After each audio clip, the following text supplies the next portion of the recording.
Governor Punjab सरदार सलीम से Iran में पाकिस्तान के सफीर मुदस्सिर टीपू की मुलाकात हुई।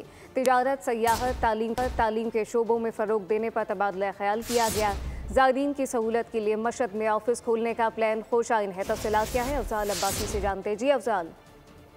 जी बिल्कुल, गवर्नर पंजाब सरदार सलीम हैदर खान से ईरान में पाकिस्तान के सफीर मुदस्सिर टीपू की मुलाकात हुई है। मुलाकात के दौरान दो तरफा ताल्लुकात को तिजारत, सियाहत और तालीम के शोबों में फ़रोग देने पर तबादला ख्याल किया गया है। पाकिस्तान और ईरान के दरमियान ताल्लुकात मजहब, सकाफत और तारीख से जुड़े हैं, ये कहना है पंजाब का। उन्होंने कहा कि पाकिस्तान और ईरान के दरमियान तजारती बिलखसूस चैम्बर्स के वकूद के तबादले होने चाहिए और ज़ायरीन की सहूलत के लिए मशहद में ऑफिस खोलने का प्लान खुशाइंद है। और ईरान पाकिस्तान से ज़रई इजनास बिलखसूस मकई की इम्पोर्ट से तजारती शोबे में इजाफा कर सकता है और दोनों ममालिक के दरमियान तलबा रसाता के वकूद के तबादले होने चाहिए और पाकिस्तान और ईरान के दरमियान तजारती ताल्लुकात को फ़रोग देने की ज़रूरत है।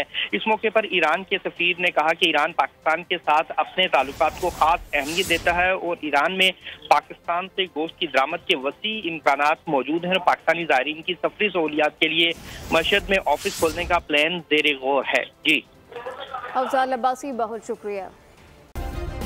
सब्सक्राइब करें और बेल दबाएं ताकि कोई खबर रह न जाए।